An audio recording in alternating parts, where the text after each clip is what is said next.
Hi, welcome to No Nonsense Nonprofits.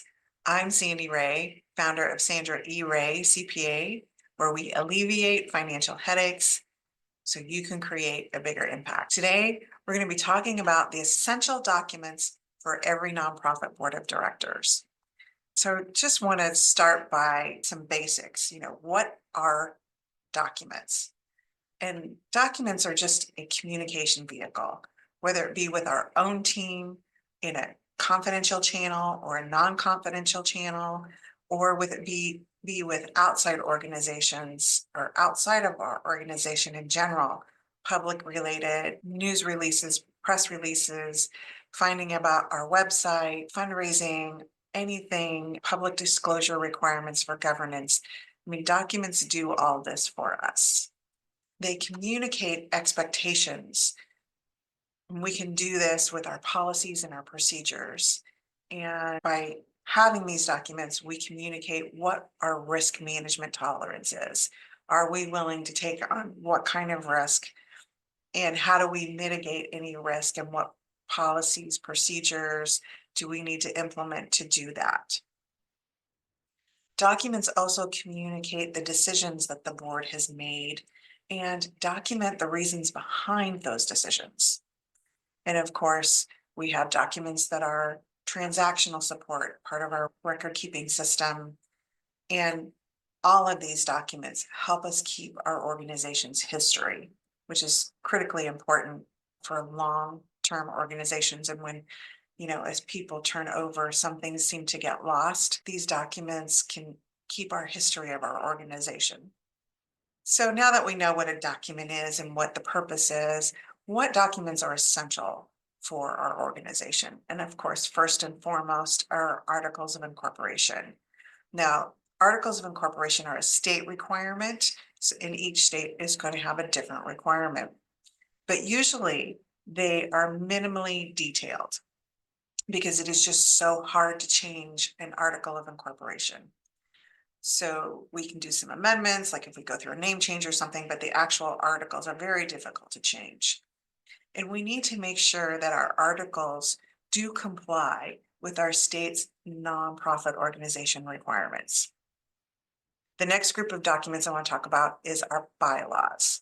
Now, these are more detailed than our articles of incorporation. They can be difficult to amend or change because they usually require a full board or maybe even a membership vote to do that. But what these documents do is establish the governance structure. They define the duties of the board of members, who the officers are. They set authoritative limits. What is each member allowed or not allowed to do?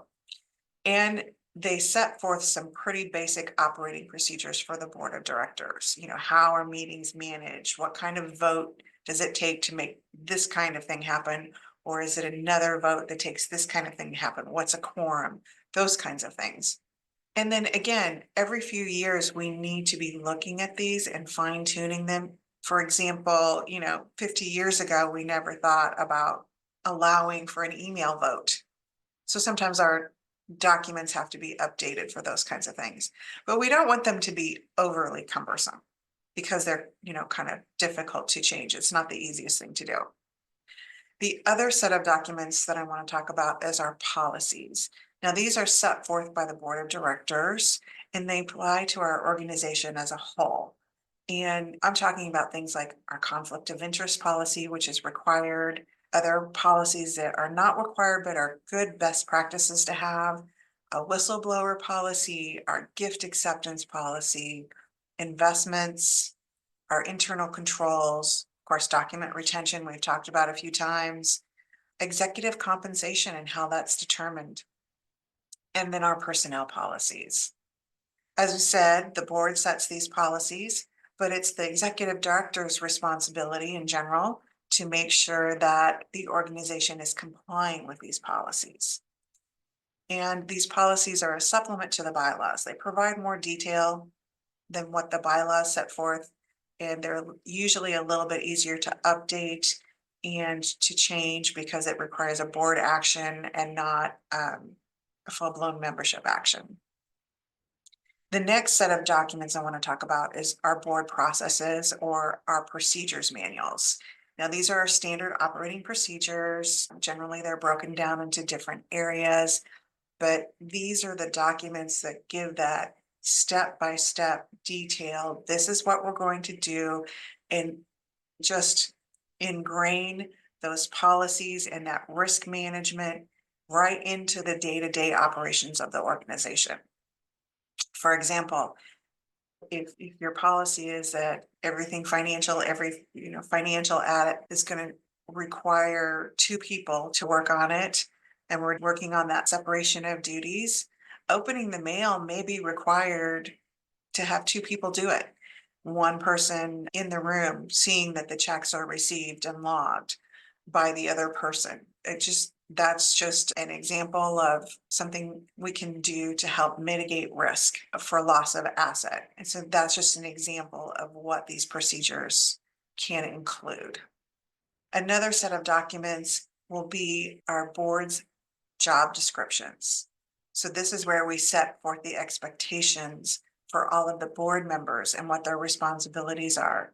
The treasurer being responsible for the finances of the organization in general, the secretary being responsible for the minutes of the meeting and legal documents and signing legal documents, certain legal documents. They can, as the executive director, allow to sign contracts, those kinds of things. All the committee members, what is the committee's responsible for? So this sets those expectations so those individuals on the board, in the committees, and our executive director know exactly what their responsibilities are. Of course, everybody knows about board minutes, committee minutes, agendas. We need to be keeping those permanently. These are critical for documenting those decisions that were made, why the decisions were made. They keep our history of our organization. They communicate to the other team members the expectations of the board. And then finally, we have our public disclosure documents that keep us in compliance with the IRS regulations. And they, of course, include the Form 990, not the Schedule B, but the rest of the Form 990, our IRS determination letter, and your tax exempt application, whether you submitted a 1023 or a 1024 form. That's part of our public disclosure requirements. And that can even be another procedure as far as how do we provide these public disclosure requirements to whoever requests them. So to kind of summarize, for a conscientious board of directors, documents are essential. Well-written rules and procedures mean written and available to team members. Sometimes it's the appropriate team member. And then keeping these documents current, looking at them every few years, updating them when necessary. These documents serve multiple crucial purposes. Promoting good governance, of course, is number one. It communicates the expectations of the board of directors to the entire team. They enhance your efficiency by setting up the responsibilities for each team member. So each team member knows what they're responsible for. There's no gaps in the coverage of things that need to be done, and everybody knows what their responsibilities are. And finally, these documents help us to ensure the long-term viability of our organization by managing risk in a manner that the board has set forth.